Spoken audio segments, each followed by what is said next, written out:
So Meenakshi, we can start that course in late January. 8th January. Late January, is that okay? Late. Yeah, late January is perfect. The end of January, yeah. Yes, sounds good. On Ayurveda and Jyotish, yeah. Yeah, we can talk about that, Brendan, in the session as well. Okay. Yeah. And Brendan, do you want to talk about that from the horoscope in the beginning or in the middle? Where do you like to talk about how to identify the health and the wellness from the chart? I'll talk generally about it, the integration of Ayurveda and Jyotish. And exactly. Whenever you want to do it, whenever it feels right, middle end, it doesn't matter. Lovely, lovely. You can leave it to the end if you like. Lovely, lovely. We'll do that. So I'm all ready. So Narasimhaji, do you like to, do you have the YouTube link which you want to give it to people? I already gave yesterday. Lovely. So then we don't have to worry about it. Let me just put a comment there saying that we are starting. Okay. Sounds good. From your Twitter account, we see many people coming in. What? From your Twitter, I see. Yeah. As compared to Facebook. Yeah, Facebook, unfortunately, if you put a link to YouTube, it basically, their algorithm reduces the number of people who will watch it, who will see it. They don't want to advertise YouTube links on Facebook. They want you to use the Facebook video instead. So, whereas Twitter doesn't care. Very interesting. I did not know that. Yeah, I was told by some people and I have seen it time and again. If I put a YouTube link in a Facebook post, it will get far less views. It doesn't get a lot of exposure. If I put it in Twitter, it gets the same number of views as other posts. So I think Facebook doesn't like YouTube. They want Facebook video to substitute it. Yeah. Oh my God. Very interesting. Algorithms. Yes. Competition. Yes. Yeah. I see more from the analytics that, that time somebody tweets something immediately on the website, I see that these many traffic is coming in. Got you. So from the data, it makes sense. So I will quickly ask Saurav. Saurav, are you ready? Yes. Yeah. You disappeared. Okay. Yes. So we'll start with the recording. And welcome everyone. Thank you for coming in for the follow-up session with Narasimhaji, and Brendan is also there with us to host and ask questions. Saurav is there to us to guide us through and hosting the session. So thanks a lot for joining in once again. And everything is live on the YouTube as well. I'll put the link very soon in the chat. You can spread the words as well. So Saurav, can you get started with the mantra, please? Sure, yeah. Again, welcome everyone. Please close your eyes. Bring your hands closer to your chest. Focus on the hollow space between your palms.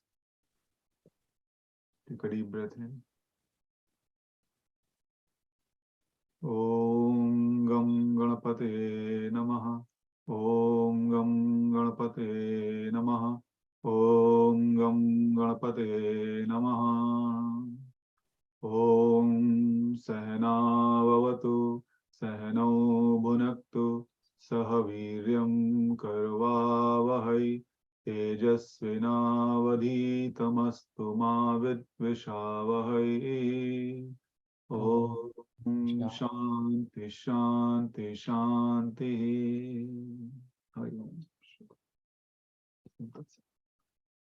So welcome back, everyone. I just want to very quickly say thank you to Narasimhaji for his time to come once again to answer all the questions.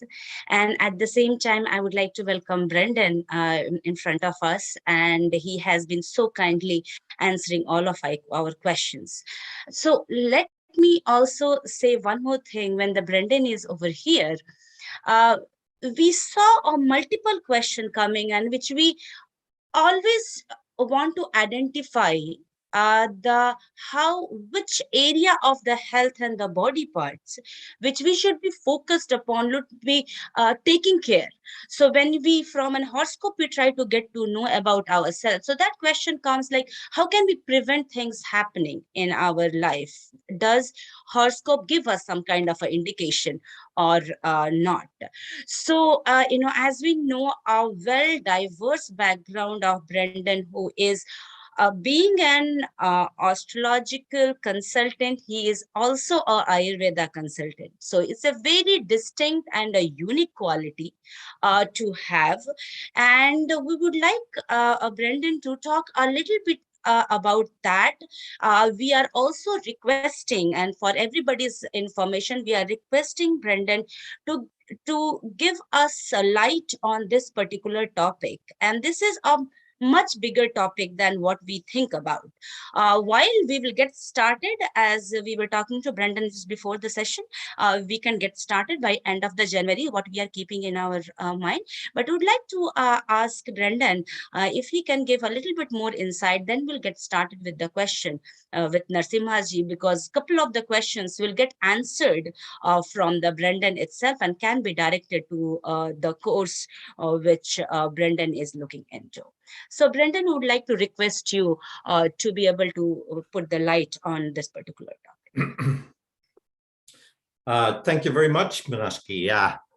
So we all know that in Jyotish, medical astrology has been treated from a Western point of view.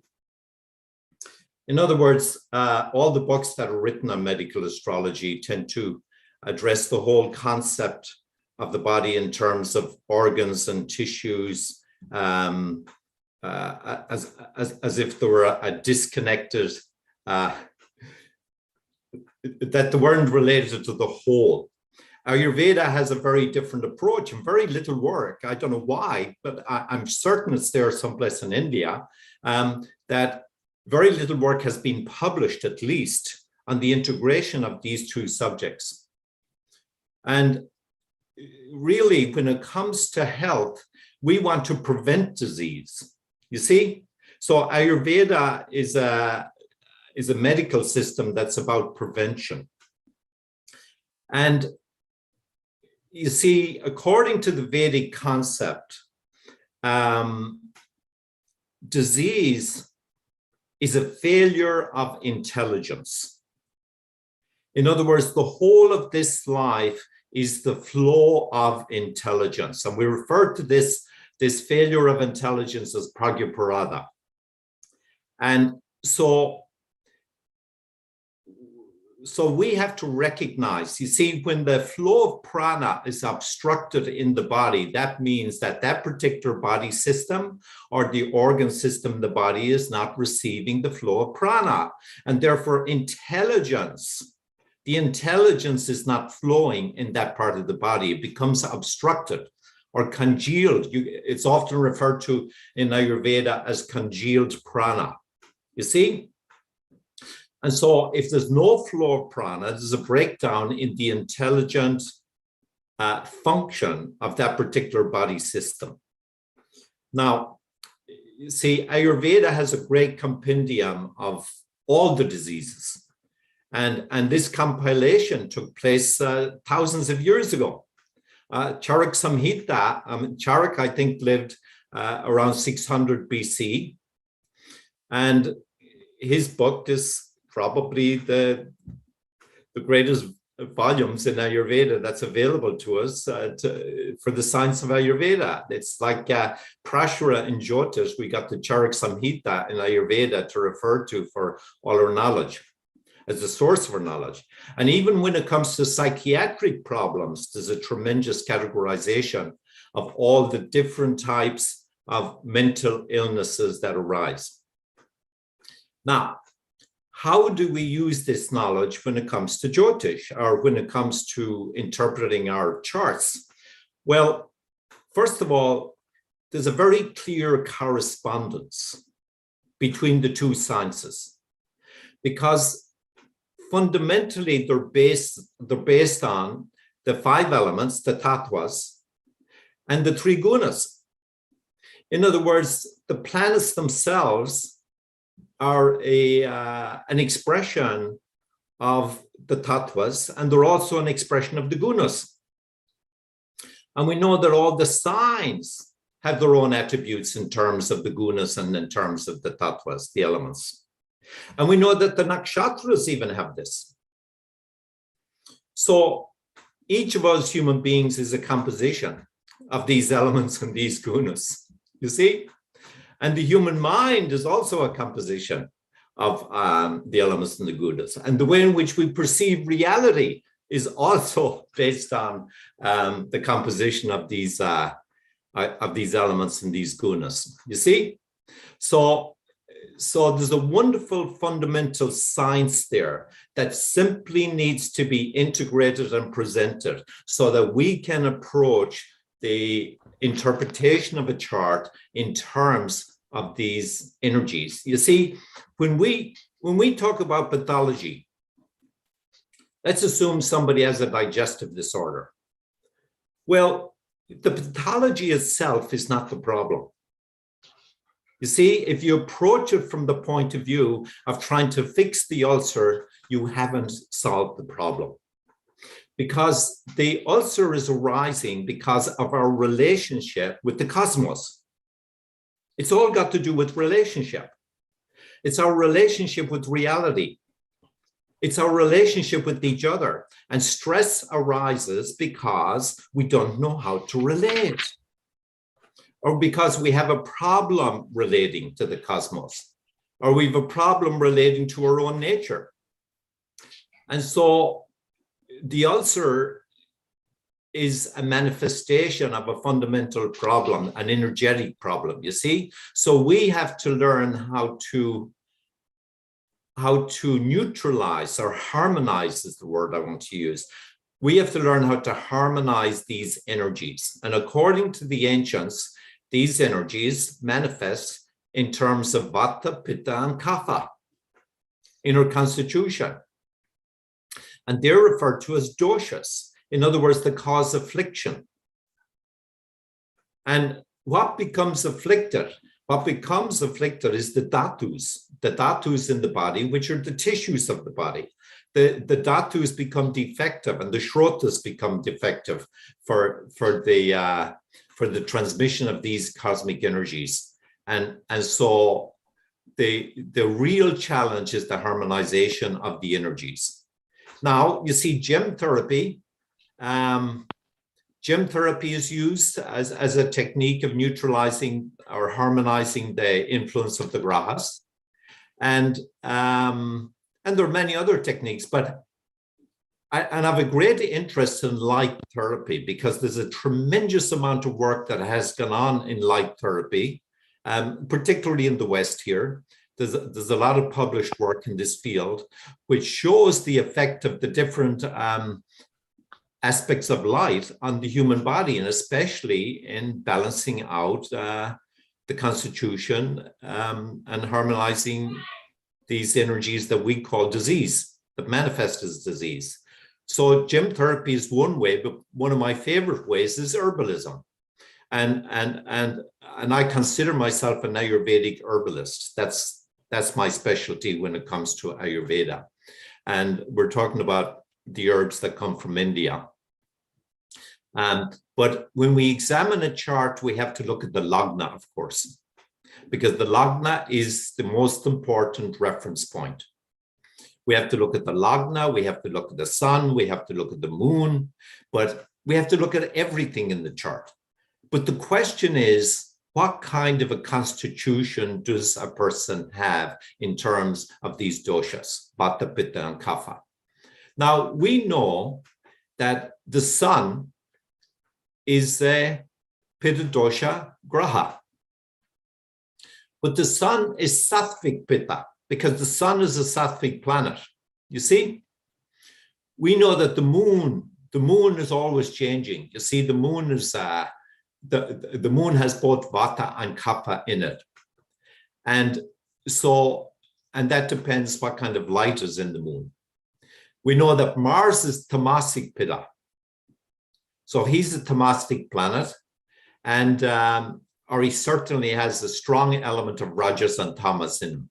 You see, and we know that Mercury is often said to be tridoshic.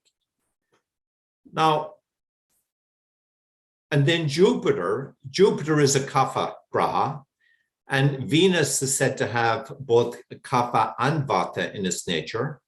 And then Shani, Saturn, is an extreme vata dosha planet. He's the guy that causes all the problems with the chronic diseases. And according to Ayurveda, the 80 of the diseases are caused by a disturbance in vata dosha. 40 diseases are caused by a disturbance in pitta dosha, and 20 diseases are caused by a disturbance in kapha dosha. So vata is very often a very strong culprit when it comes to serious chronic illness. But we have to determine from our chart what the predisposition is towards disease. What's that predisposition? How likely are you to come down with the disease? And obviously, if you've got planets like Saturn and Rahu in your Lagna, this kind of thing, then there's going to be a very strong Vata dosha component to that person's constitution. And so that person should try and make sure that they take care not to disturb Vata. You see, if you have a Vata constitution, you're more likely to live in a way that's going to disturb Vata dosha. This is the peculiar thing about our world, about our life. If you have a strong Pitta constitution, you're more likely to behave in a way that's going to disturb Pitta dosha, because you're going to have a fair amount of anger. You're going to have a fair amount of drive and ambition. And so all these things are going to disturb Pitta dosha. And likewise, if you've got a strong Kapha constitution, you're more likely to engage in activity, or not engage in activity rather, and that's going to disturb Kapha dosha. So we have to, how shall I put it, develop skills that interpret the chart in terms of these doshas.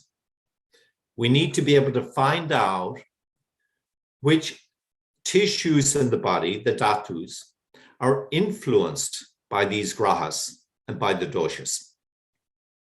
We need to be able to identify which shrotas in the body are going to be affected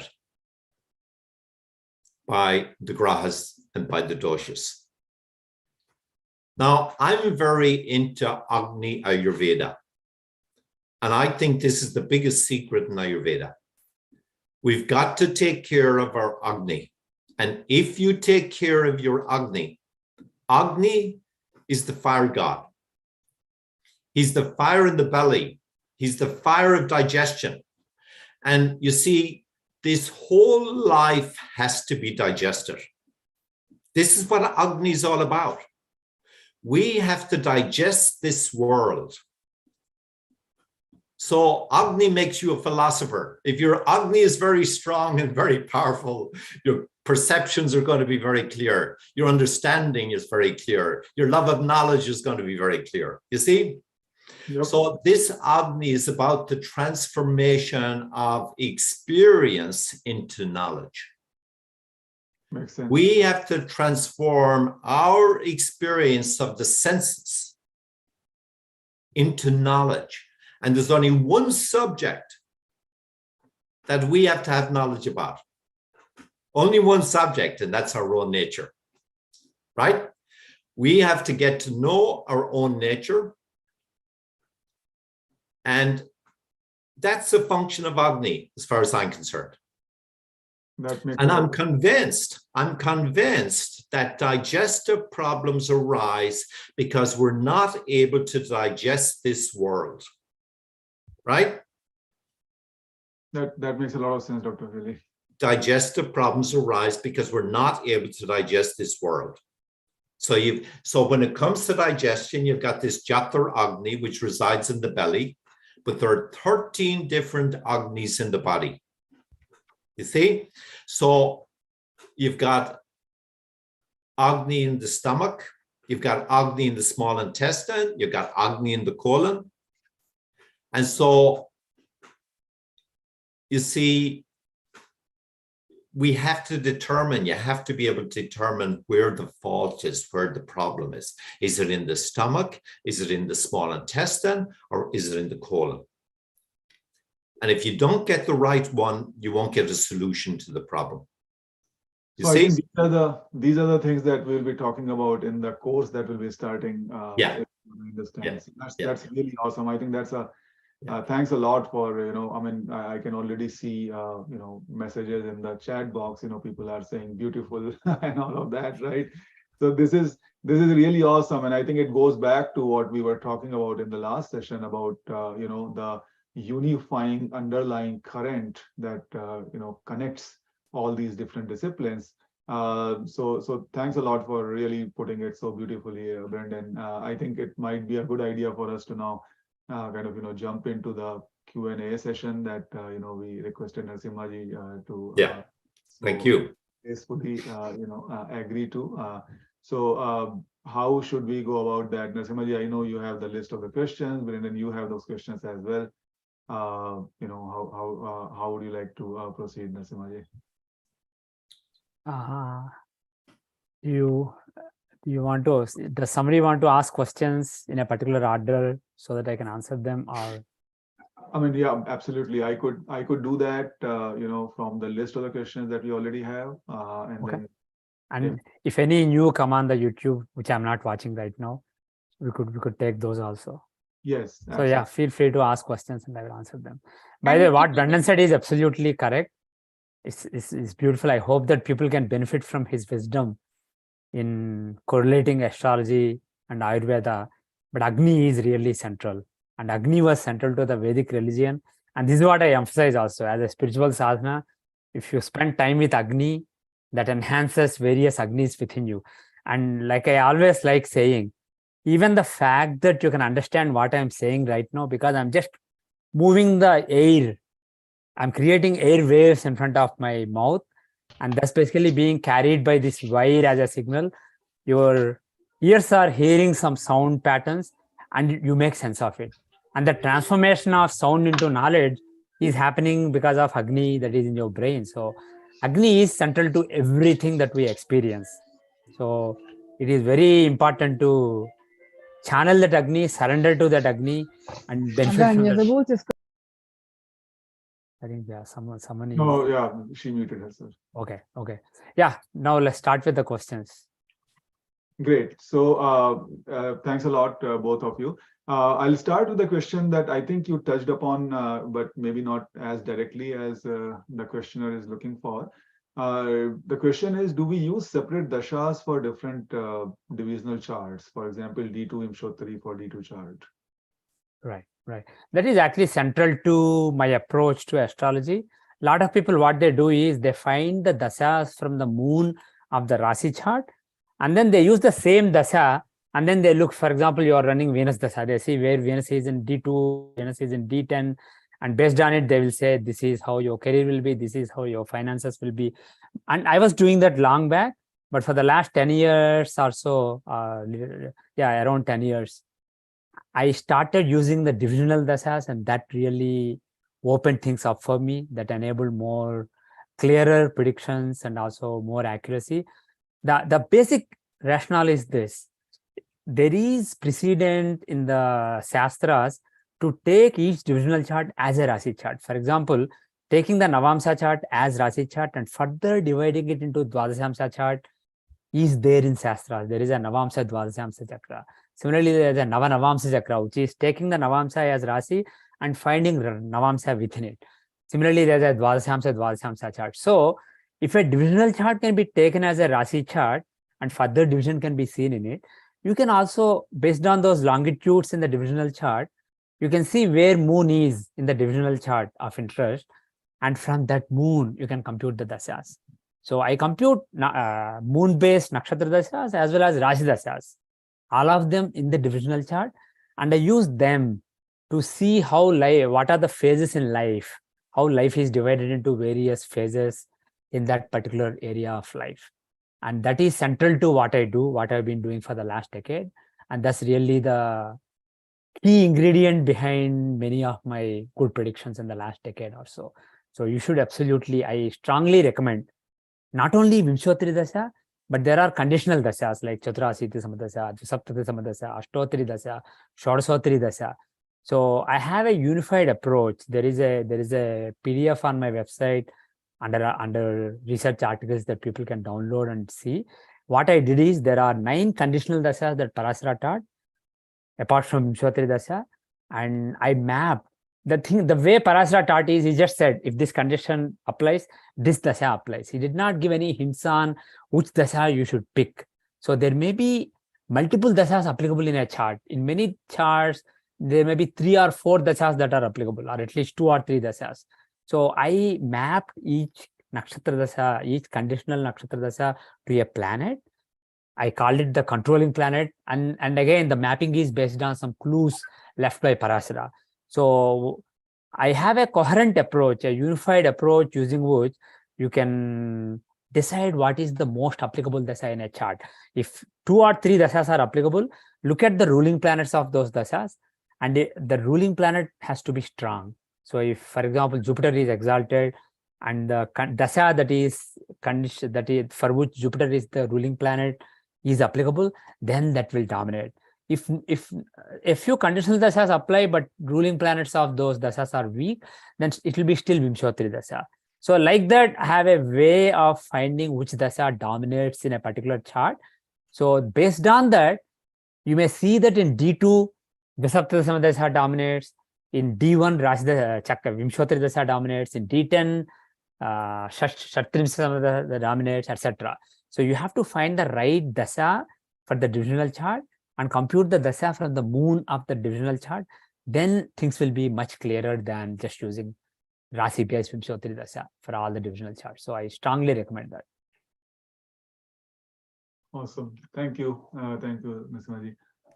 There's a related question, and I'm not sure if I'm reading it right, but the question is, does Shatabdika Dasha apply to all the divisional charts or only to D1 or D9? Yeah. Shatabdika Dasha is a Dasha that applies when Lagna is in Vargotama. So somebody said if Lagna is in Vargotama, which means Lagna is in the same sign in D1 and D9, the Shatabdika Dasha apply to all the divisional charts. It does. It can be used in all the divisional charts, but that's not based on whether Lagna is in Vargotama in D1. You have to see whether Lagna is in Vargotama in that divisional chart. So in other words, if you look at Jagannath Hora, it gives you the longitudes of Lagna, moon, and various planets in all the divisional charts. So suppose somebody has Lagna at 22 degrees in Aries, right? If it is 22 degrees in Aries, in the Navamsa chart, what will it be? It will be 22 means it is the 7th sign. So it will be Libra. And in Libra, out of 3 degrees 20 minutes, 2 degrees has passed. So it is basically 18 degrees in Libra. So like that, in all the divisional charts, Jagannath Hora gives you the longitude in that particular divisional chart. So what you have to do is look at the longitude in that divisional chart and see if that is Vargotama. So for example, somebody has, let's say Lagna at 2 degrees in Aries, right? 2 degrees in Aries is Vargotama because it is Aries in Rashi and Aries in Navamsa. But if you map it to Navamsa, it is 2 times 9, 18 degrees Aries. 2 degrees Aries is mapped to 18 degrees Aries in the D9 chart. That is not Vargotama. So in the D9 chart, Lagna is not in Vargotama. So you can't apply the Shatabdika Dasha in the D9 chart. For the D9, it will be some other Dasha, maybe Vimshotri or maybe some other conditional Dasha applies. So you have to take the divisional chart as Rashi chart, look at the longitudes and look at everything is analyzed, taking it as the Rashi chart. So Shatabdika Dasha, I have seen, if you look at videos on my YouTube channel, you will find examples where I use Shatabdika Dasha in divisional charts. But the thing is, it's not based on whether Rashi and Navamsa have the same Lagna. It is based on, so in other words, let me put it this way. If you want to use Shatabdika Dasha in Dashamsa, then Dashamsa Lagna and the Dashamsa Navamsa Lagna, basically, if you take Dasyamsa as Rasi and find Navamsa in it, Wow.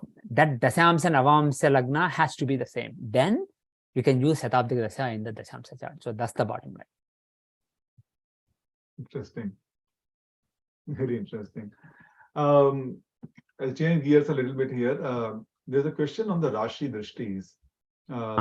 What is your position on Rashi drishtis? I noticed you take traditional graha drishtis, including partial drishti, and make brilliant predictions.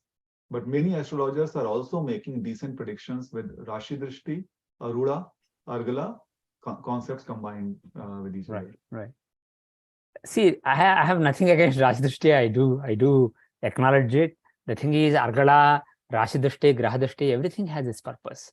Now the thing is, if we say that a planet that has either Rashi drishti or Graha drishti or Argala or on a particular house or on the lord of the house, then bottom line is we are talking all the 9 planets. If you take any particular house and take the 3 signs that have Rashi drishti on it and the sign itself, so 4 signs, and the signs planets that have Graha drishti on it and the planets that have some link with the Rasi Lord, you are talking about all the planets. So that is why I emphasize on Graha drishti, the 2 more than 60% or so, basically a noticeable Graha drishti, then I give it importance. But the thing is, Rashi drishti is also relevant. To give an analogy, Rashi drishti is based on the positioning, right? It is, in other words, suppose based on the house I live in, I talk to my neighbors because I see them regularly. So the guy who's in front of my house or the guy who's in the house next to me, I interact with them. So there is some interaction with people that you are that are near you. So Rashi drishti is kind of like that. It is basically based on where you are. It doesn't matter who you are, who the other planet is, whether you are of similar nature. It just depends on where you are. And depending on where you are, you will have Rashi drishti on those houses. So it means that there is some interaction between that planet and that sign. Whereas Graha drishti is based on desire. Because 7th house is the house of desire. Every planet has aspect on the 7th house from it. So it is the desire of that planet. In addition, Jupiter has aspect on 5th and 9th houses. 5th is basically wisdom and 9th is dharma. And Jupiter being the planet of wisdom and dharma, he is interested in the 5th and 9th from it. Basically, it's dharma and it's wisdom. So like that, different planets have different aspects. Saturn on the 3rd and 10th, Mars on the 4th and 8th, and so on. So, by the way, Parasara said that even though people think that only Jupiter has 5th and 9th aspect, what Parasara taught is all planets have 5th and 9th aspect, but only half aspect, not full aspect. Similarly, all planets have 4th and 8th house aspect, not only Mars, but it is 3/4 aspect. So this is all really quantified by Parasara, but the thing is, this is based on desire. So if a planet has Graha drishti on a particular sign or a house, it has a desire to influence that house. So instead of just having being able to interact on a regular basis, compared to that, if you have a desire to influence something, there is better likelihood that you will influence the matters of that house. So that is why for predictive matters, Graha drishti is important. But Rashi drishti has its importance too, and Argala has its importance too. Argala, the 2nd house Argala, from every house, the 2nd house is the resources of that house. So the resources that it has access to will influence how that house functions. Similarly, the 4th house is the house of direction. And the 11th house is the house of fructification. So they all have Argala. So Argala, basically what it does is, Argala literally means lock. It's basically a door lock, so a paddle lock. So Argala has a conclusive influence on certain aspect of that house. Whatever house you are talking about, there are various aspects of it. So for one particular aspect, there is a very conclusive influence of some other house, and that is shown by the Argala.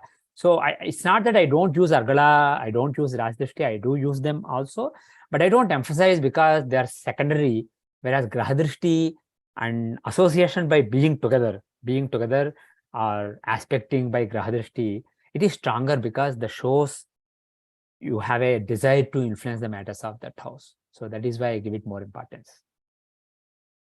Interesting. Thank you. Thank you, Narasimhaji.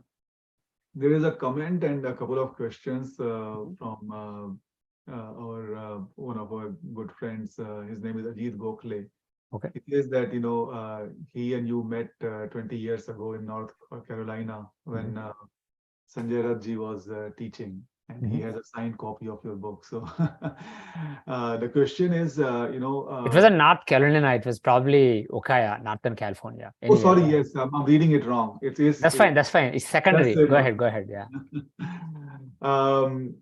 He says that in your interview you discussed Pushya Paksha Ayanamsha, and he has read your article on the website, on your website on this subject as well.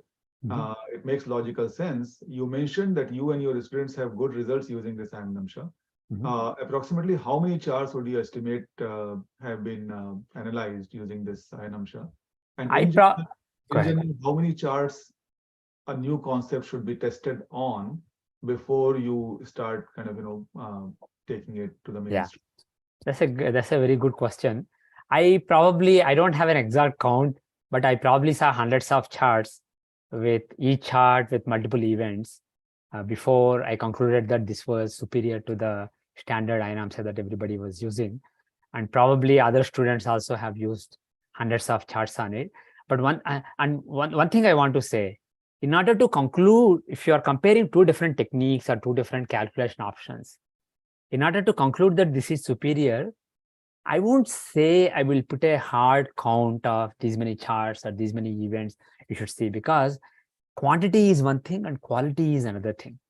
If I make a prediction that has a 50-50 chance or 75% chance, suppose a lot of people like my prediction of Trump losing the last election and promoting violence, and after provoking violence, basically going only after a lot of violence. But the thing is, if you look at it logically, there was a 50-50 chance of that anyway. Basically there are two candidates, so there's a 50% chance that Trump will lose. And given Trump's nature, the probability that he will provoke violence and will not go smoothly is pretty high. So it's a high probability prediction. It's not really that impressive. On the other hand, if I predict that Tom Brady's team, Buccaneers, will beat Chiefs in the Super Bowl and it'll be a very comfortable blowout win, the probability is very low because they are the underdogs. The other team was expected to have a blowout win or maybe keep it close, not really a blowout for the underdog. So the probability is probably very low, less than 10%.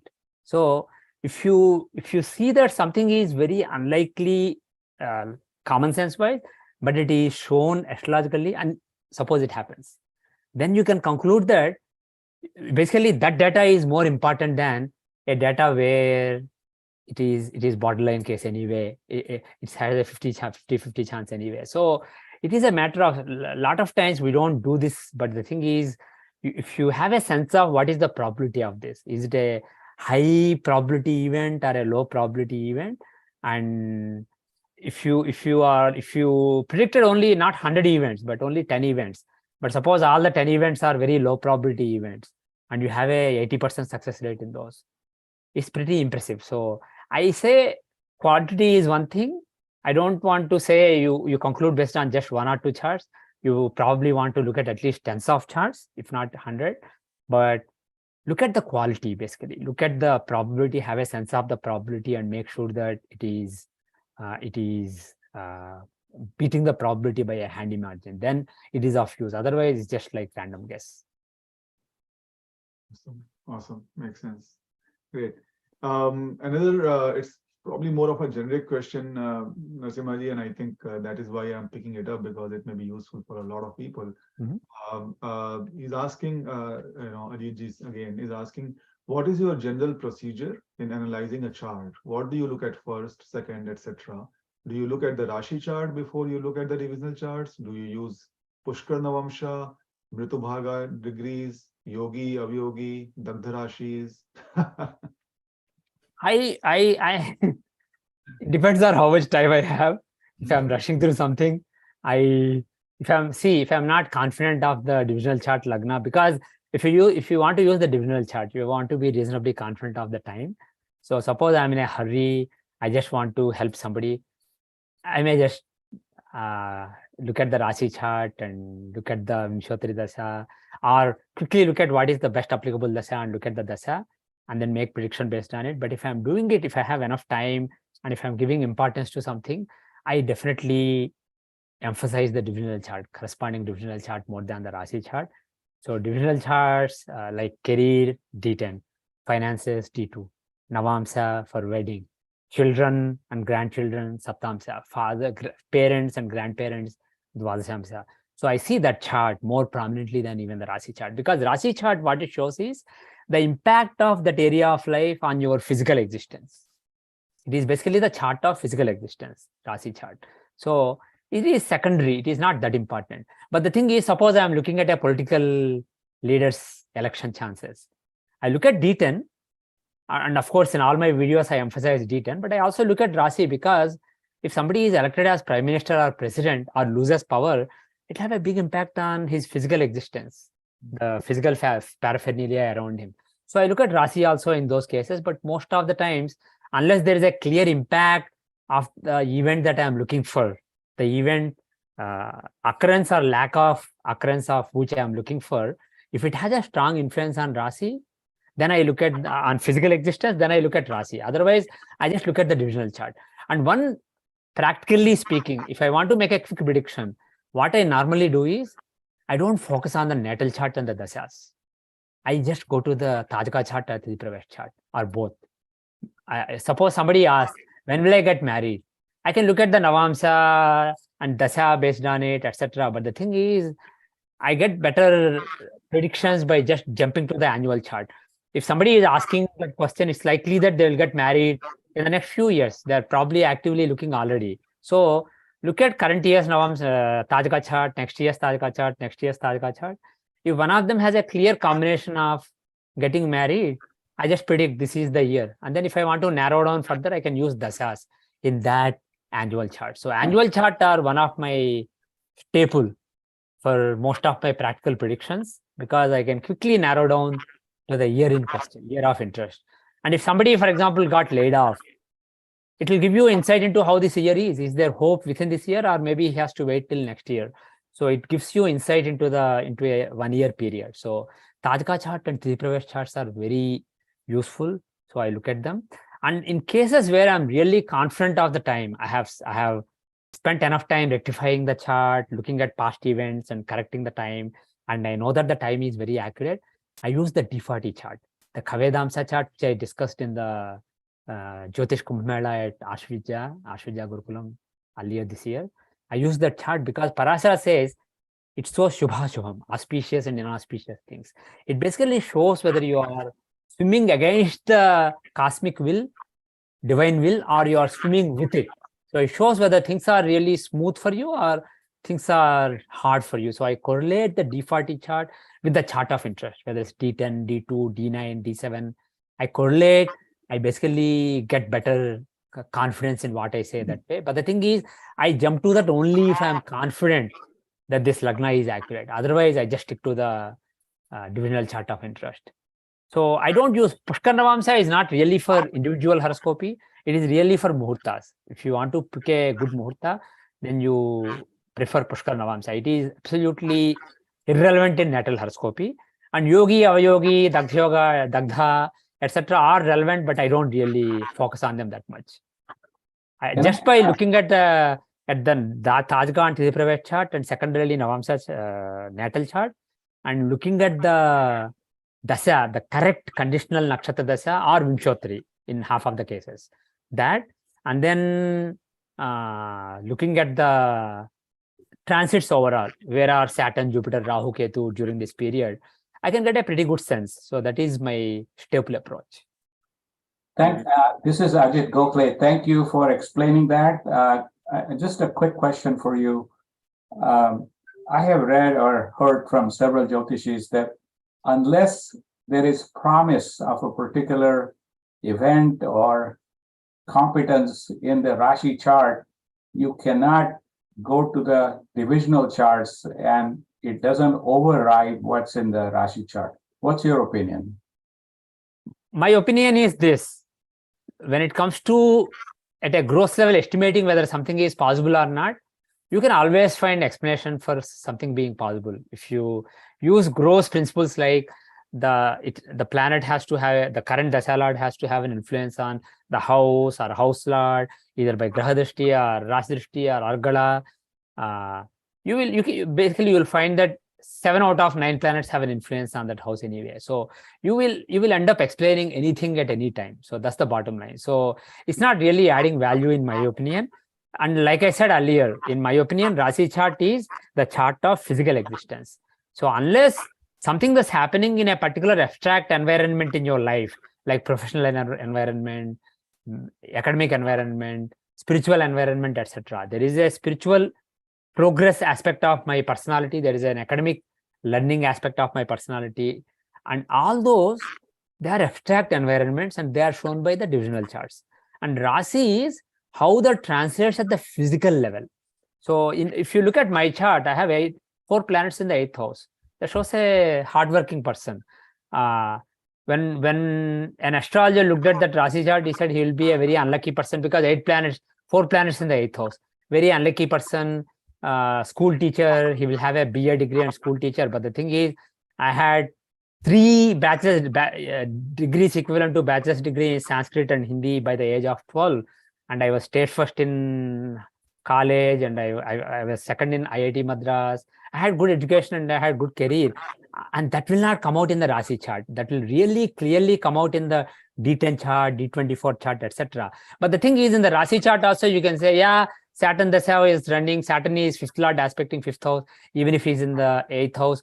So you can always find secondary, tertiary explanations in the Rashi chart, but you can't make confident predictions. So my suggestion is, forget the Rashi chart unless you're looking at some aspect of that area of life which has an impact on the physical existence, and you are looking at understanding that physical impact. Then Rashi is relevant. Otherwise, just divisional chart is good enough. And as I said earlier, if you want to look at the correlation on the divisional chart with some other chart, D40 is more important. D60 and D40 are more important than Rashi chart, because D40 shows whether you are swimming with or against the divine will, and D60 shows the karmic seed behind whatever is happening in various areas of your life. So those are even more important to correlate with the divisional chart of interest than even Rashi chart. So I think people overemphasize Rashi chart, and practically everybody born in a 2-hour window has the same Rashi chart. So it is really illogical to think that, and you know for a fact that there are people with absolutely different careers, absolutely different lucks sharing the same Rashi chart. So to think that you have to start with Rashi chart is really unwise in my opinion. It's a misplaced priority. Thank you for that. The last question, you've talked about birth time rectification, takes time, etc. Yeah. Do you have any opinion if somebody like Karve Guruji has actually personally given you or corrected your birth time? Does that work or not really? See, there are people with amazing intuition. Human. See, we say that each mind is connected with the cosmic consciousness, right? So each mind potentially has infinite abilities, and whether you nurture a particular ability and grow it or not is up to you. So different people may have different abilities. Somebody may have an ability to look at certain external aspects and find the right time. I have heard about Yogi Karveji. So if somebody with special intuition like that, psychic abilities like that gives you special time, maybe it is right, but I'm a scientifically oriented person. So what I will suggest is start off with that instead of starting off with the original birth time, and see if it makes sense. In the end, when you got married, when you had children, when various things happen to you, they have to make sense based on the techniques that you think should be working.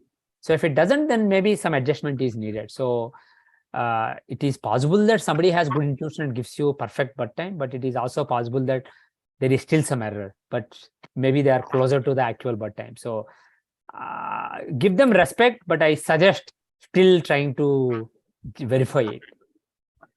Thank you very much. Thanks for your time. Sure.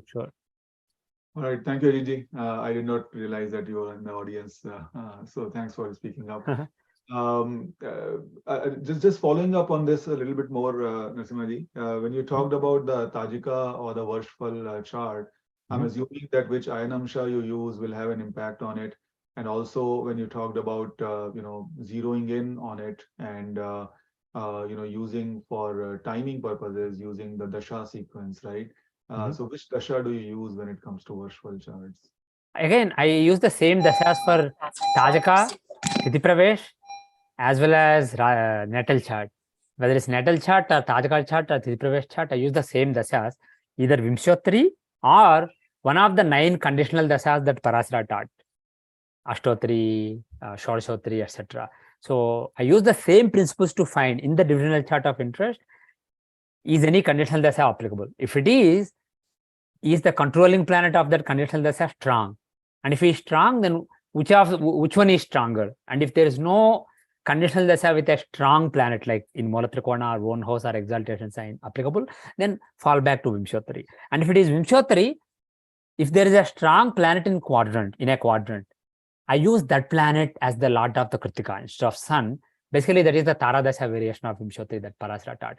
So either standard Vimshottari or Tara variation of Vimshottari based on a particular planet that is in a Kendra and strong. So that's how I pick one dasha. Once I pick that dasha, I use that dasha for that divisional chart. So I use the same approach in Tajaka, in Tithi Pravesh, as well as in the natal chart. And if I'm looking at somebody swearing in chart for 4 years or 5 years, again, I use the same approach. In the divisional chart of interest, I use the same approach to find one dasha. I look at that dasha. And occasionally, I may use some other dashas, like Rashi dashas, like Charadasha, Trikona dasha, etc. But my staple approach is one nakshatra dasha. That's it.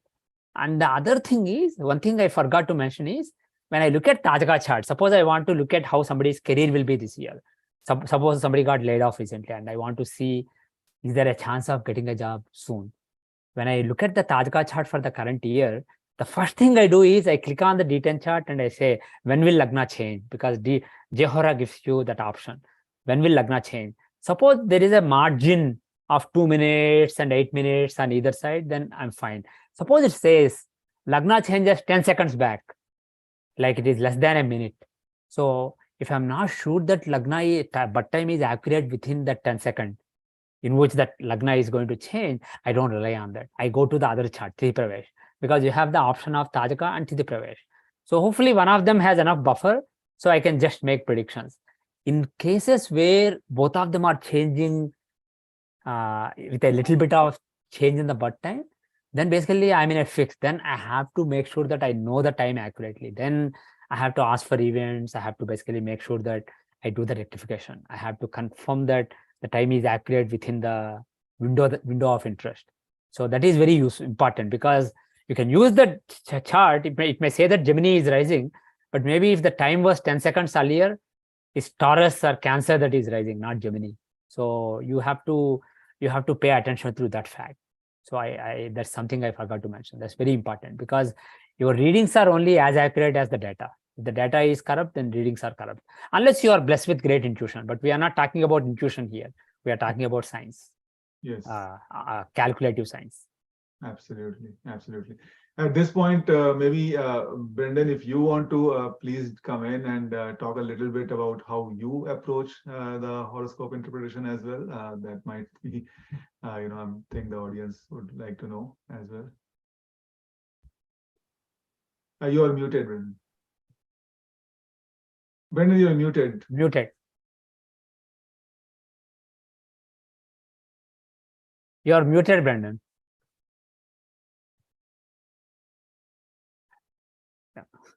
Okay, so one of the things that I have really been impressed with, and I did this work because of Narasimha's research, is using Vimshottari Dasha in the divisional charts as well as transits in the divisional charts. And I'm going to tell you, it gives remarkable results. I've looked at numerous cases of marriage based on the Navamsha, of course. And I've looked at D7, which is the Saptamsha, and I've looked at D10, and I use D6 and D30 very much, and D8, by the way, because I'm into medical astrology, or I'm into Ayurveda and Jyotish. And so using the Vimshottari Dasha in these divisional charts gives outstanding results as far as I'm concerned. Great predictive accuracy. That's my experience. But the question I have for Narasimha is which yearly chart do you use? Do you use Tajika, Varshapal, or do you use Tithi Pravesh? I use both. Depending on my mood, I use either of them. And if one of them is very strong, if it is basically clearly showing that there will be a promotion this year, the fifth house is very strong in the D10, then basically I don't look at the other chart. But if it is mixed, I consult the other chart and I combine both of them. If one of them is showing some chance of success, the other one is showing very strong chance of success, then I'm more confident predicting that there will be success that year. And if both of them are average, then basically I just hold off. In general, we don't know anything with 100% accuracy. We just have a sense of this is more likely, this is less likely. So to increase my confidence that something is more likely, I use both the charts. So I use both Tithi Pravesh and Tajaka. Both of them are valid. And especially for health purposes, I also use Nakshatra Pravesh. Apart from the Tithi Pravesh, Jagannath Hora gives you Nakshatra Pravesh. So I use Nakshatra Pravesh specifically for health purposes. Wow. Neat. And like Brendan said, I use Vimshottari in the divisional chart. That is central to my research. But the only difference is Vimshottari is dominating only in maybe 50% cases. In the remaining 50% cases, one of the conditional dashas will dominate. Vimshottari may still work, but by using the correct conditional dasha, I see that things are more spot on. Basically, instead of having a clouded vision, you can have a clear vision. Things are more dominant and more clearly visible. So that's the only thing I will say. And yeah, actually, Brendan, I'm glad Brendan pointed out that I use the transits from the divisional chart also. So this is something that Brendan mentioned, I did not mention earlier. So for example, people say Saturn in the 8th house transit is a bad transit, or Saturn in 12th, 1st and 2nd from moon, natal moon is a bad transit. And I do that from the divisional chart also. Suppose your Rashi moon is Scorpio, right? And Saturn is in Capricorn. That's a great transit. But the thing is, suppose your Navamsa moon is Gemini, then there may be marital tensions during that time. When Saturn is in Capricorn, he's in the 8th from the natal moon of Navamsa. Even though in Rashi he is good, physically you may be in good health, etc., but your marital life may be having a lot of tension. Similarly, let's say in Saptamsa, moon is in Gemini. So from Saptamsa Chandra, Saturn is in the 8th house. So there may be some problems relating to children during that period. So when I look at the transits, I also look at the transits from the moon of the divisional chart of interest, moon, Lagna, and Arudha Lagna of the divisional chart of interest. And one more thing is, when Saturn, Rahu, Ketu, Jupiter, these key planets, and maybe Mars, these key planets are touching your natal longitudes in the divisional chart. Suppose you have 8th Lord in the Dashamsa in Capricorn at a particular longitude. When Saturn comes close to that longitude within 5 degrees, during that period, there is a chance of some fall in the career. So like that, I use the transits in the Rashi chart. We can also talk about transits in divisional chart, but that's more complicated. But look at transit of planets in the Rashi chart and correlate with the longitudes in the divisional chart. And one particular thing I use is, which is very useful in my opinion, is stationary transit. Planets, when they are direct and about to become retrograde, there is a point of time when their speed becomes 0. They're going like this and then they slow down, they become 0, and then they start moving in the other direction, then pick up speed. Similarly, when they're going backward, they stop slowly and then become 0, and then start going forward slowly and then pick up speed. So there is a period when they are almost 0 speed, a couple of weeks. That period, stationary planets are akin to somebody who's meditating, whose mind is really still. In my opinion, planets that are retrograde are in a state of tamas, basically, a lot of desire, a lot of ichha shakti. And planets which are direct, it is more rajasic shakti. It is basically kriya shakti.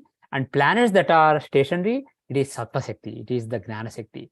Ichha, kriya, gnana are mapped to sattva, rajas and tamas. So just like when you are meditating and your mind is still, you're able to get great insights. You're able to understand things more clearly than when you're trying hard to understand things. Similarly, a planet that is stationary is able to influence things better. So if that planet is aspecting by graha drishti or conjoining a sensitive point in your natal chart, it can influence that point and trigger important life. So around that time, within a few weeks of that, important events can happen in somebody's life. I think Dr. Manish Pandit predicted on Twitter recently that Imran Khan has to watch out this period because Saturn and Mars were stationary recently, and Mars was stationary exactly close to a very sensitive point in his horoscope. So he predicted a few weeks back that Imran Khan has to be careful, and he had this assassination attempt. So like this, I have seen many events, key events, good and bad, that happen around stationary transits. So pay attention to that. And you can find it in Jagannath Hora. In the mundane tab, you can see there is a stationary transit button. So you can find when any planet is stationary before or after the current date or a given date. Awesome. I think Narasimha, at some point we'll have to stop asking you what do you do and start asking you what do people with lesser mental abilities like me should be doing. Actually, it's so much, you combine so many different things, and it's pretty amazing, I think. Another practical tip I will give is having good intellectual acumen and being able to quickly think of many things and combining them is a useful skill. But what is even more useful is God's blessings and God wanting to help somebody through you. And if that is there, even if you use really thumb rule astrology, you will end up helping somebody correctly. Well, so have good intent. Basically, be humble. Think that God, please, I'm an idiot, I'm an ignoramus, irrespective of how much you know.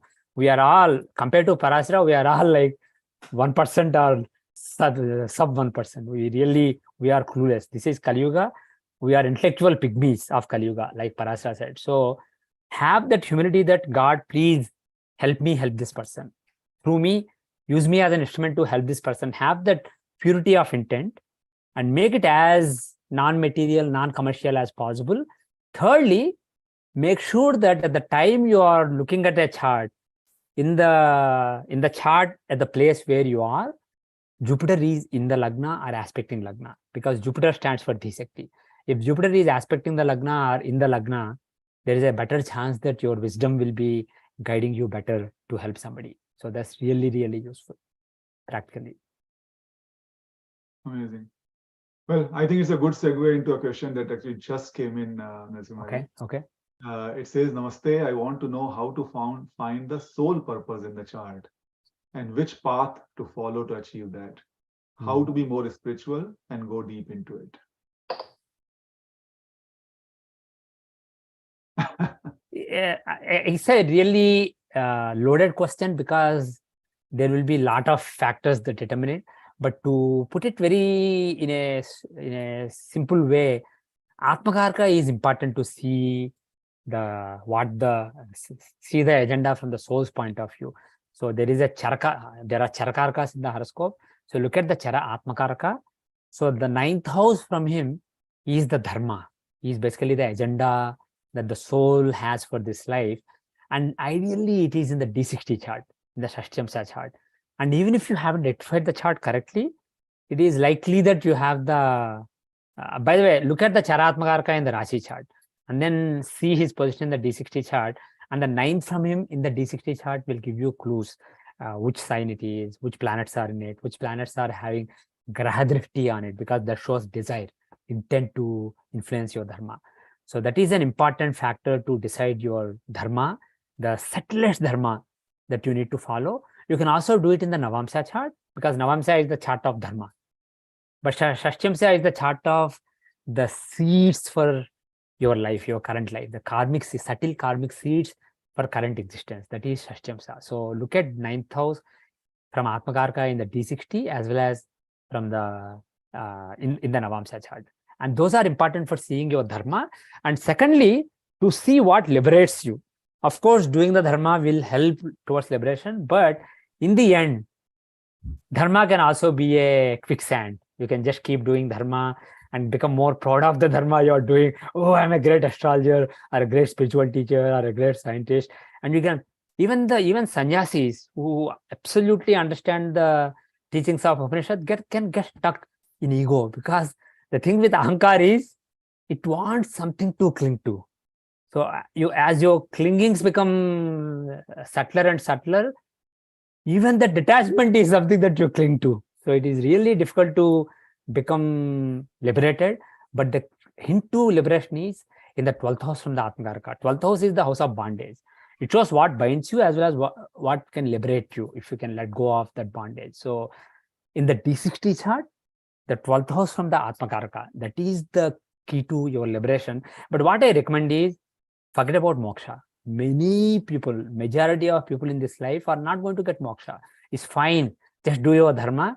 And if you are able to do your dharma with some level of detachment, some level of Krishnarpanam spirit, you really made progress. So I suggest focusing more on the 9th house than 12th house. Awesome. Awesome. Thank you. There are a couple of I look at them quick answer questions, so I'll just get them out of the way. Sidereal versus tropical zodiac. I would assume sidereal, right? Yeah, somebody, I think in the questionnaire that you sent me earlier, somebody asked, do you see transits? Yeah. For all planetary positions, it is the sidereal zodiac. You look at the Rashi chart, Navamsha chart, Dashamsha chart based on sidereal positions of planets. You look at the Tajaka, you find the positions of planets in the Tajaka chart, the Pravesh chart, and transit chart of a data of interest in the sidereal zodiac. The only role of tropical zodiac is in reckoning time. When you say 1 year has passed, now we can basically make the Tajaka chart. So for that reckoning of time, the year is based on the tropical calendar. Because if you make it based on the sidereal calendar, in sidereal calendar, it slips with seasons. So your birthday, your solar return will come if you're born in spring, and if you live 2000 years, it will come in winter. It will come basically in autumn. So that is why tropical zodiac is the zodiac for reckoning time. So to find when 1 year has passed or one ritu has passed, for that purpose, reckoning of time, you use the tropical zodiac. But once you find the right date and time for the chart, you use the sidereal zodiac for finding the positions of planets. So sidereal for all planetary positions. That's the bottom line. Correct. Thank you. Another quick probably one would be the aspects of Rahu and Ketu. Do you take them, and what do you take for that? I haven't completely made up my mind, but I see that for Rahu and Ketu, I take the 5th and 9th house aspects, and also the 2nd house aspect for Rahu, and that seems to work well. And for Ketu, I just take the 7th house aspect. I don't take any other aspects for Ketu, but I'm not sold on it completely. I'm still keeping an open mind on the aspects of Rahu and Ketu. Got it. Thank you. We have about 20 minutes left, so let me just quickly, because we do need to talk about Homa. There are a lot of questions related to Homa, Narasimhaji. But before we do that, let's just quickly turn our attention back to the medical astrology and the combination of Ayurveda and astrology. There's a question from Ratna Babuji that does the natal chart show mental illness, and does it distinguish between mental illness and insanity? And Brendan, if you want to jump in as well, please do. Yeah, before Brendan jumps in, you can see mental illnesses from the Rashi chart. It should be from the affliction to Moon and Mercury. Moon is the planet of mind. Basically, Moon is the window to the rest of the world. That's the bottom line. And Mercury is the planet of comprehension, comprehending the world around you, understanding and comprehension and learning. So Moon and Mercury are very important planets. So if there are serious afflictions to them, there is a possibility of mental affliction. And one thing I do is, apart from the Rashi chart, I see the D27 and D30 chart. D27 shows Balabalam according to Parasara, your strengths and weaknesses. So, and D30 chart is the chart of your Papa Purusha within you. Basically, these are, I think I explained in a YouTube video on my channel. The first 12 charts are at the Annamaya Kosha level. The next 12 charts are at the pranamaya kosha level. The next 12, the charts in the next 12 range, 25 to 36 are in the manomaya kosha, and D40 and D45 are at the vijnanamaya kosha level, and finally D60 is at the anandamaya kosha level. So that's the manipulation. So for manomaya, D27 and D30 are important. So your strengths and weaknesses, D27, and D30 is what you have to fight at the mental level. So these are the important charts, and I suggest looking at afflictions to moon and Mercury in those charts. And you can look at the dashas in those divisional charts to see when they may fructify. Do you want to add anything, Brandon? Well, May serious affliction to the moon and Mercury, especially serious affliction to the moon, shows deep trauma. So the deep trauma is coming there from past lives. Mhm. And as far as I'm concerned, if something arose in past lives and we haven't healed it, we have to experience it again in this life, because you can't heal what you haven't experienced. So the moon in particular is deep emotional trauma, and Mercury is the buddhi, and it's that capacity for differentiation and discrimination. And so we have to be able to tell the difference between that which is real and that which is unreal. And that's the function of the buddhi. And so if those two planets are strongly afflicted, then our relation to the world is very difficult. Our relationship with people is very difficult. You see? Now, if you want to go deeper with that, you go into D30, because that shows very deep afflictions, especially to the tattvas. And that's generally how I approach the whole topic of mental illness. The fifth house, of course, becomes very important when it comes to our capacity for discrimination. The fourth house is very important for our happiness. So it's like you've got the fourth house, which is referred to as Sukhisthana. It shows the happiness in our heart. And the natural karaka for the fourth house is the moon. And so when you're talking about the fourth house, you're talking about the 8th house and you're talking about the 12th house, because there are three konas to the fourth house.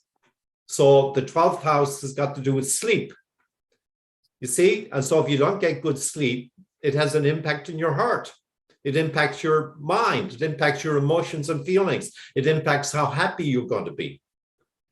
So there's so many factors in a chart when it comes to mental illness. The first house has got to do with your head. And the most important organ in the head is the brain. You see?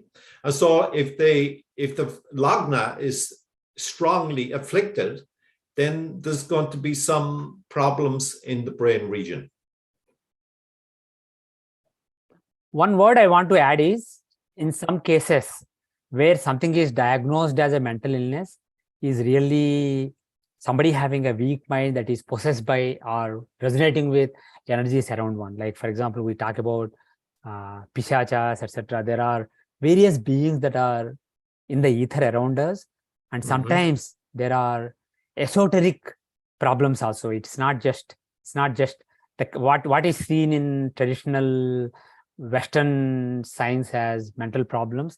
Sometimes people misdiagnose. So if you have, like, for example, Mars Ketu combination, Mars and Ketu are very close in the chart, or if there are Mars Ketu related afflictions to the 8th house, 12th house from Lagna, Moon, etc., it can show some other problems, basically some supernatural problems, and they may have to be dealt with mantra, etc., rather than Ayurvedic medicines and counseling, etc. So that is another thing that people sometimes miss. That's one thing, 2 cents I want to add. Awesome. Great. By the way, I just want to address something that came up in the meeting chat. Somebody asked, can anybody do Havan? I know that people are more interested in astrology, but for me, astrology is really a front. My real agenda, my real mission is to enable people to do spiritual sadhana, whatever sadhana it is, and spending time in front of fire, even with a really minimal ritual, you meditate in front of fire is really powerful. So that is my real mission. So I just want to address that quickly. Anybody can do Havan. And all these thumb rules given in classics are, if you want to do it as a prayog, you want to basically, there are various prayogas given in, you want Vasikaran, somebody to be attracted to someone or kill someone. That kind of stuff you have to be careful with. You just want to make spiritual progress. You want to contribute to the dharma in the world and make individual spiritual progress, and want to surrender to Agni. Use Agni Deva as a medium for that. You are absolutely fine to do Havan. It doesn't matter what your nakshatra is, what day it is, what lagna it is, you can do Havan. See, you don't stop eating. Eating is a Havan. When you eat food, the food is digested by the fire inside your belly, the Jataragni. So that is a Havan too. So similarly, the external Havan will increase your spiritual digestion of your life experiences. So it can be done by anybody. There's no need to be afraid based on various thumb rules in the classics. Similarly, irrespective of how the air planets are in your horoscope, you don't stop breathing. Breathing, digesting food is useful for everybody. These are natural. Similarly, Havan is a natural thing, and it used to be part of Nityakarma in the past. You can now ask the next question. No, surely. So actually, I was trying to move towards more discussion on Homa anyway. So thanks a lot for doing that. No, I would just say that there are a lot of questions. I think if we keep going through this list, I think we will probably never end. Just pick the ones that draw your mind and ask them. Yeah, absolutely. So actually, let's talk a little bit more about Homa, right? There's another question that can we do Homa in the basement, right? I think the questioner is a little concerned about it's not a clean place, or it's not as grand a place. Is it okay to do it in a little bit untidy place?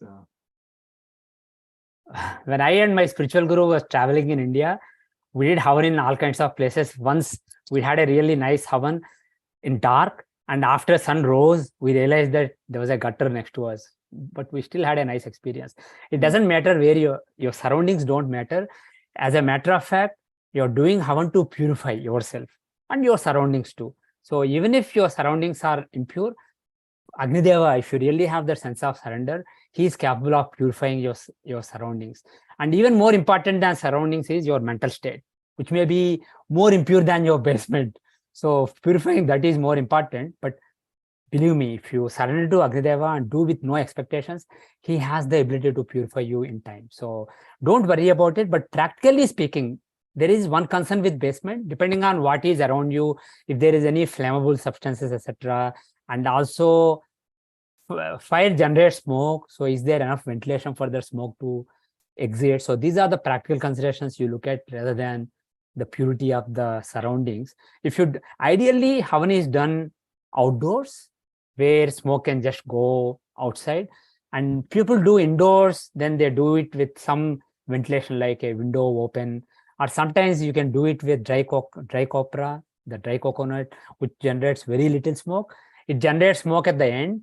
Then what people doing in apartments is they put it under an exhaust fan. So at the end, after the Punahuti is going away, then smoke starts coming, then they put it under an exhaust. So look at ventilation, that is more important than purity. Even if your surroundings are impure, that's fine. Don't worry. And keep it simple, keep it small. Make sure that you don't do it with a big fire if there isn't enough ventilation. Do it with a small fire. Awesome. Yeah, I think that makes a lot of sense. So I think you have already answered it, but just more specifically, SJ is asking that in Tamil astrology, there are some combinations of nakshatra, which is negative and denotes Havan Kund. So those people should not do Homa. Is that right? Or if those combinations are there, be careful with doing kama karmas and specifically prayogas using Agni. You just do Agni karma as a nitya karma, as an instrument of spiritual progress. Anybody can do. It is basically recommended for everybody.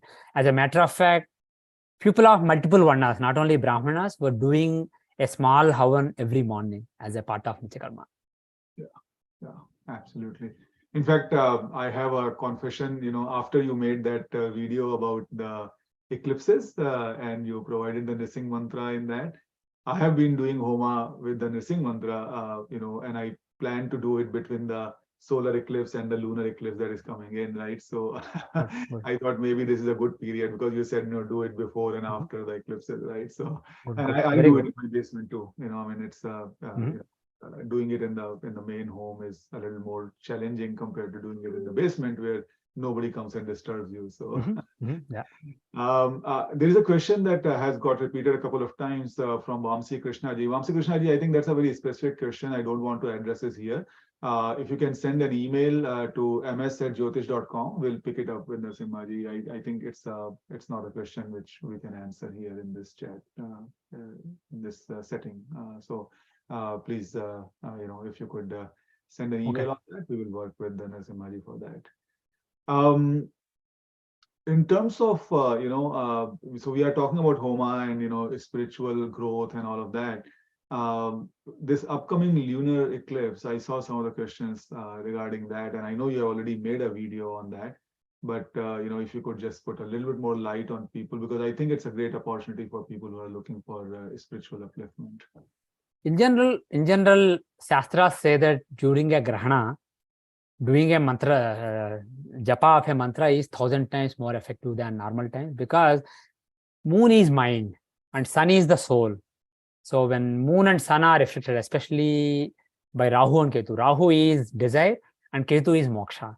So when Rahu and Ketu are affecting sun and moon, that is a time for either kamya karma, fulfillment of a desire, or overcoming of the desires. It is basically for the two extremes, it is a very conducive time. So for mantra sadhana, either to get specific desires with a specific goal, or to overcome your desires and become more free, it is a really conducive time. So during the eclipse time, it is a good idea to do spiritual sadhana. You can do japa, you can do homa. And one more thing is, eclipses can be good or bad for people. So don't assume that it is bad. But I'm afraid this lunar eclipse is a little destabilizing for the world. So that is another reason to do spiritual sadhana. At times of, actually, as a matter of fact, you may have noticed that world is a little unstable for the last few years. And I predicted more than a decade back that the period 2020 till 2036 will be a very unstable period for the world, with a lot of chaos, strife, and culminating in a major war in 2030, 2031 timeframe. So we are seeing some signs already. So these times of strife and instability are good times to just realize that we are nobody and then surrender to God. And that will give you some peace of mind. So it is a good time to do sadhana, and you can do a lot of sadhanas. And if you look at the video that I put out, I gave some specific hints and gave a few mantras, and you can try to use them. And in general, Ugradevatas are ideal to worship during grahanas like Narasimha. There's a question from Nilima ji. If someone wants to start a business or a new endeavor, how much time they should separate from the eclipses? Is this like, should you keep some buffer? It really depends on their horoscope. Who knows, eclipse may even be good for them. So it's not, if you are not sure of that, I say wait a couple of weeks and do it after a couple of weeks.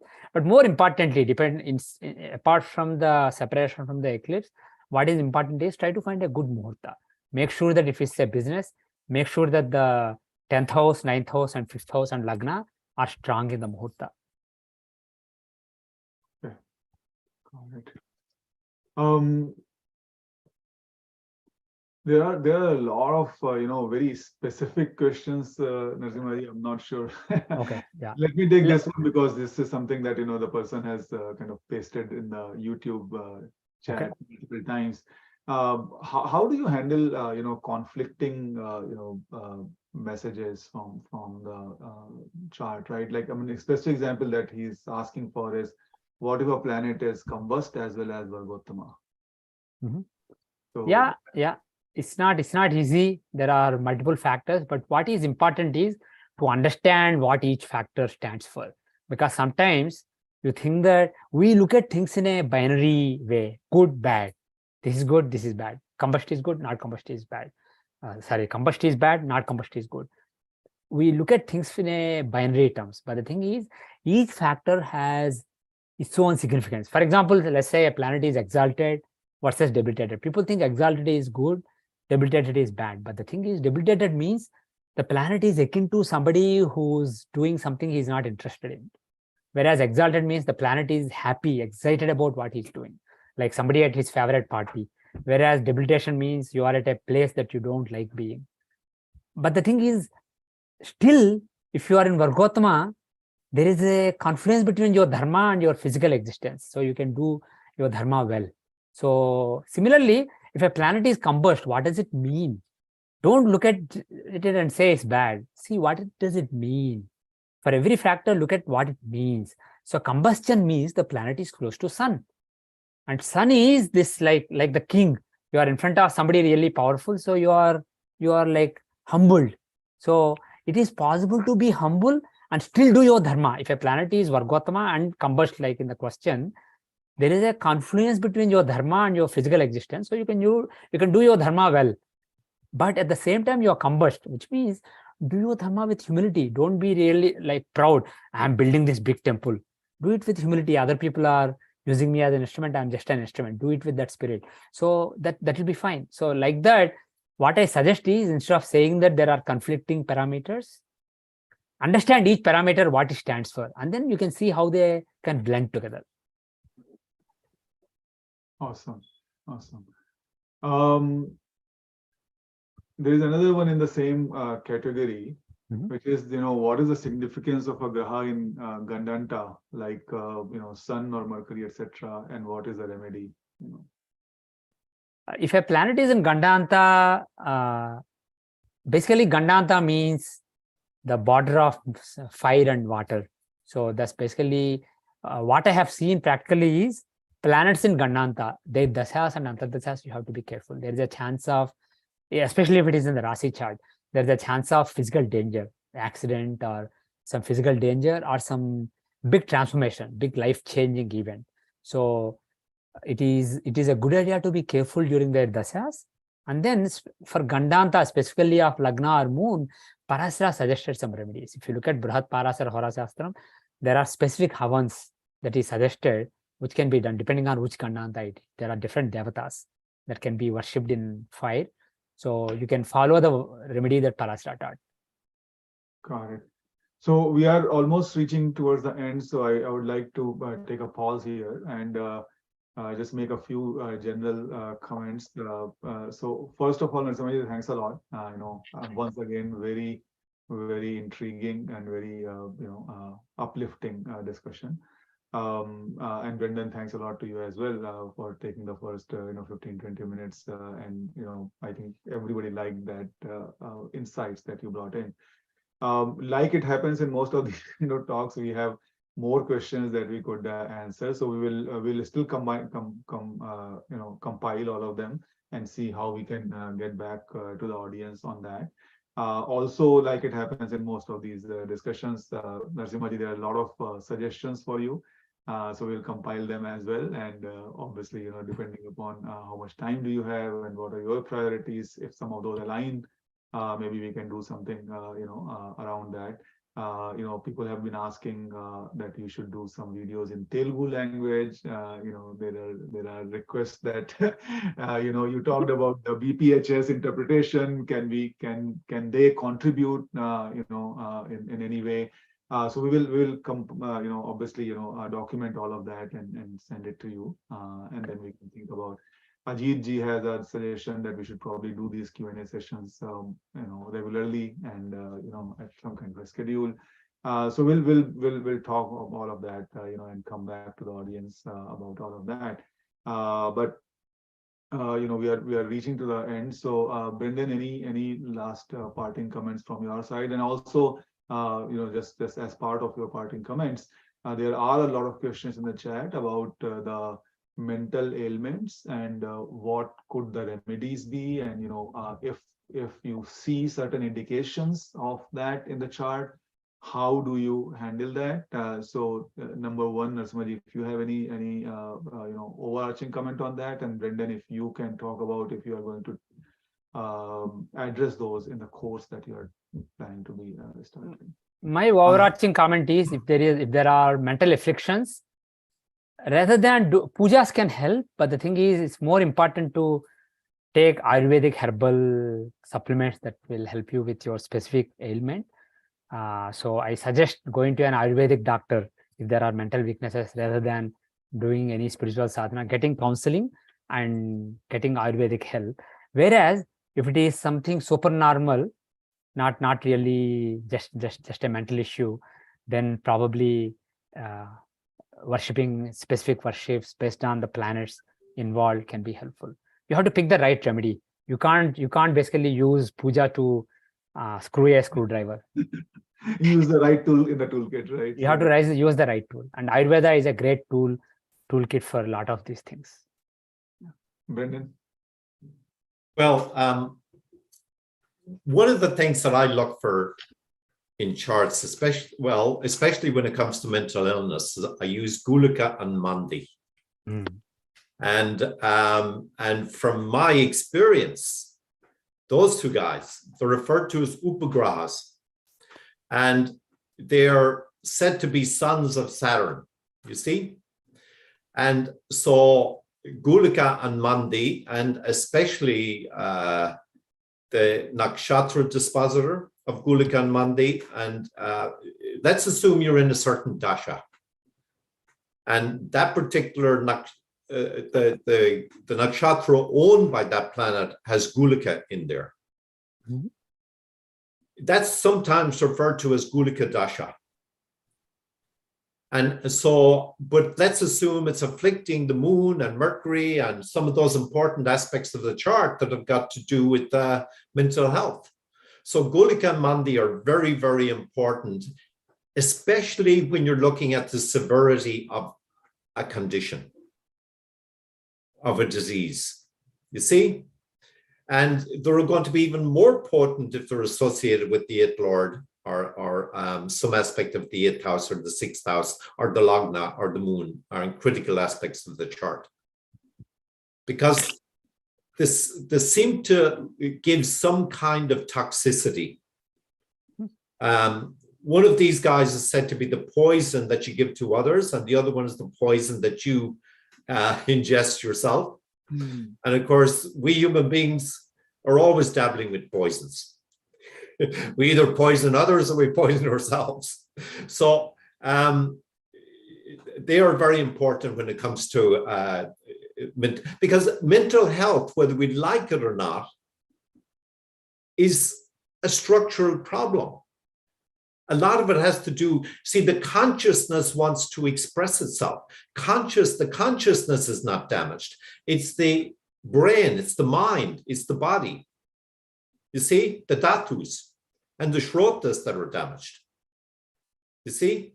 And so that's why the herbs are very, very helpful in terms of developing that particular aspect of that particular dhatu or that particular shrota in the body that's causing problems, or the dosha that's causing problems.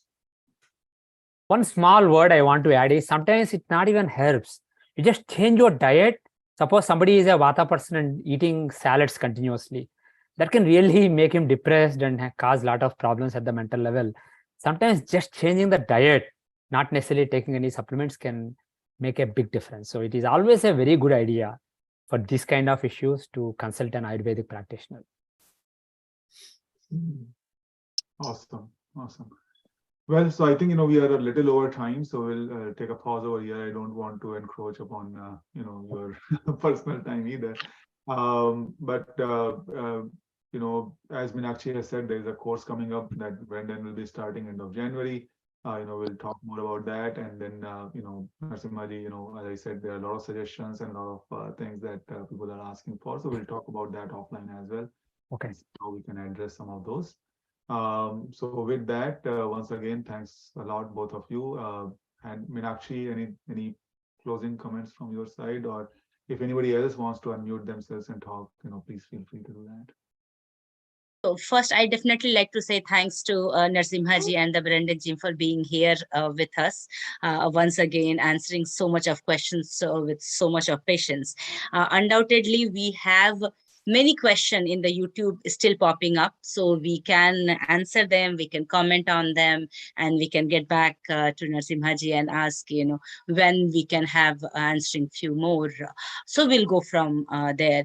And also would like to thanks to Brendan for being so kind to be able to get started with this particular health and the wellness thing, because when we are looking into question one of, and also in the consultation, people are really concerned that how they can come up with something which will help them, and especially preventing them.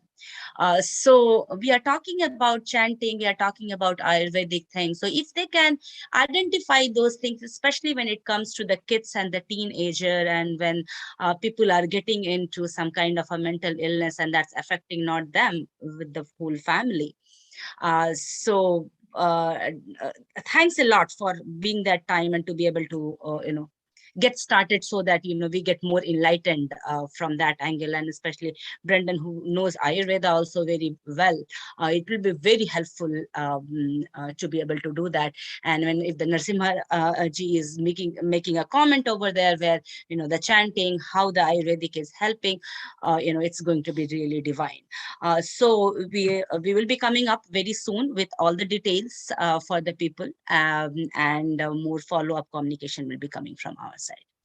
So, and also would like to say thanks for Saurav to be able to hosting it very well. So Saurav, back to you. Okay, so if there are no more comments from anybody, we can close with the closing. Can I make one comment, Saurabh ji? Absolutely. Go ahead, Ratnaji. Yeah, Narasimha ji made one comment that just struck a resonance in me. He talked about some paranormal influences that could manifest as mental illness. That is an amazing observation. I know somebody who may very well be in that situation. And does he do any consultation in terms of specific remedials for that at all? Let us take that offline. Yeah, Okay. I was going to say the same. Yeah, we can take these questions offline, Ratnaji. Please reach out to me. Okay. Yeah, thank you. Thank you very much. All right. Thank you. So we'll close with the closing mantra. Please close your eyes. Bring your hands closer to your chest. Take a deep breath in. Om Sarve Bhavantu Sukhinaha. Sarve Santu Niramayaha. Sarve Bhadrani Pashyantu. Ma Kaschid Dukha Bhag Bhave. Om Purnamada Purnamidam Purnat Purnamudachyate. Purnasya Purnamadaya Purnamevavashishyate. Om Shanti Shanti Shanti. Om Tat Sat. Thank you. Thank you. Thank you. Thank you, Narasimha. Thank you, Brendan. Thank you very much.